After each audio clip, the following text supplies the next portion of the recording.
vais vous parler un petit peu de linguistique, et notamment autour de tout ce qui concerne la compréhension. Le verbe comprendre, en anglais understand, en allemand verstehen, en italien capito, etc. Et ce que je voudrais expliquer, c'est qu'au départ, ce mot n'a absolument aucune portée intellectuelle, en quelque sorte. Le mot prendre lui-même veut bien dire ce qu'il veut dire. Je comprends, c'est-à-dire je prends quelque chose. Voilà, je prends.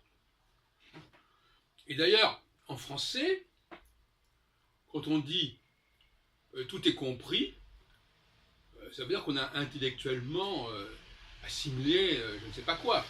Tout est compris, c'est-à-dire que dans le prix, voilà, il y a l'aller-retour, le repas, le logement, etc. Tout est compris. Tout a été pris en compte. Et en fin de compte, nous employons un mot qui va beaucoup plus loin que la dimension intellectuelle. Et d'ailleurs, en français, on dit qu'est-ce que ça comprend? Est-ce que ça comprend le petit déjeuner? Est-ce que ça comprend le transport, etc. Rien à voir avec la notion de je comprends, etc. Bon, donc il y a là une dérive intéressante. Alors en anglais, c'est encore pire, parce qu'en anglais, en italien, ils ont capito. Alors capito, on voit tout de suite que ça veut dire prendre, capturer, qui a donné d'ailleurs le verbe achat. Un achat, c'est quelque chose qu'on prend. Ça s'écrivait autrefois C-H-A-P-T, donc capture. Mais prenons les langues germaniques, enfin d'origine germanique plutôt, parce qu'elles se sont latinisées fortement. Understand. Understand, le verbe stand veut dire debout, être debout.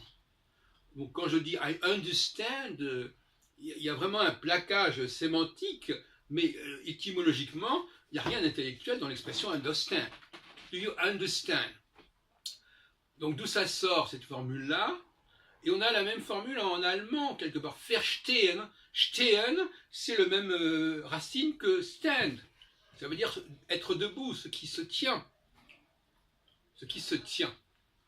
Bon, donc il y a un mystère dans cette expression-là. Alors j'aimerais bien qu'on en parle un petit peu. On pourrait dire quelque part, on joue un peu sur les mots, c'est ce qui est contenu. Tenir, contenir. Et contenir, c'est comprendre. Donc il y a cette notion de quelque chose qui est compris dans un ensemble, qui est contenu, et donc qui est tenu. Et donc tenir, stand, stehen, c'est l'idée de tenir, c'est-à-dire qui se tient quelque part, qui est englobé dans quelque chose. Understand, qui est englobé au milieu de quelque chose. Parce que under, à ce sens-là, hier j'ai vu un film, c'était marqué,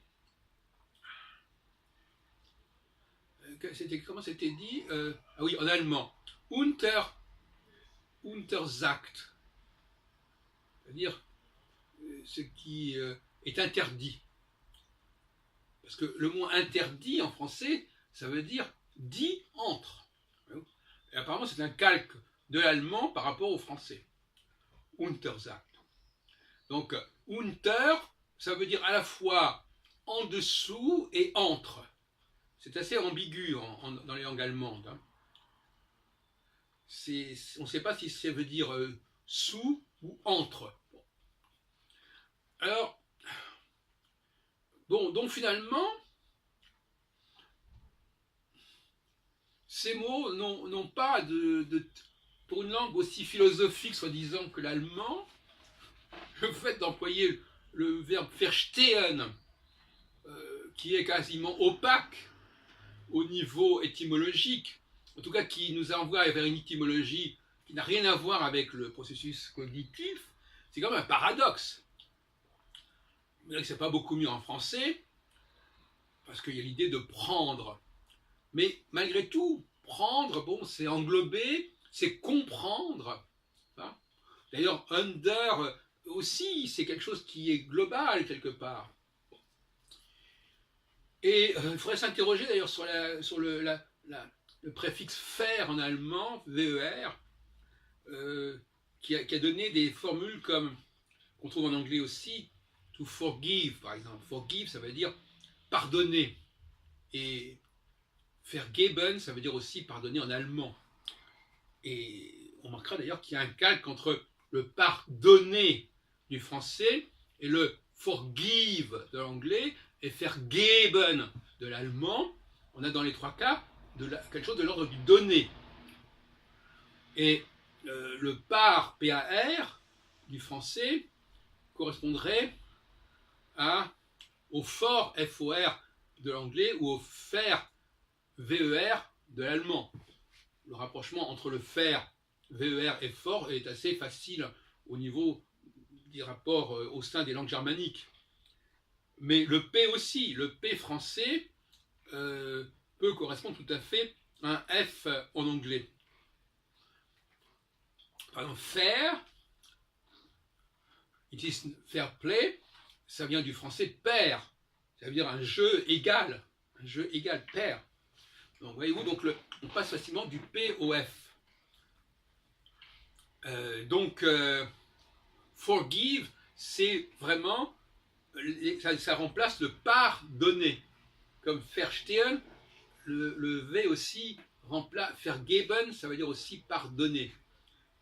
Donc on pourrait travailler sur ces passerelles entre langues, mais je m'arrêterai là et je dirais que, effectivement, moi j'ai toujours été gêné.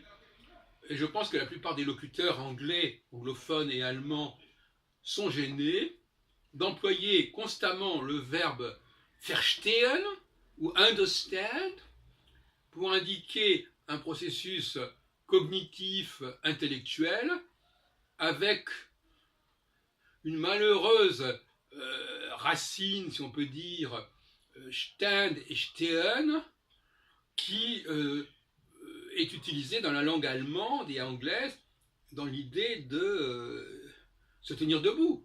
Where do you stand? Où est-ce que tu te tiens? Et quelque part, on peut quand même préférer la formule française. Qu'est-ce que tu comprends? C'est-à-dire qu'est-ce que tu assimiles? Qu'est-ce que tu attrapes? Qu'est-ce qui te rentre en toi? Voilà.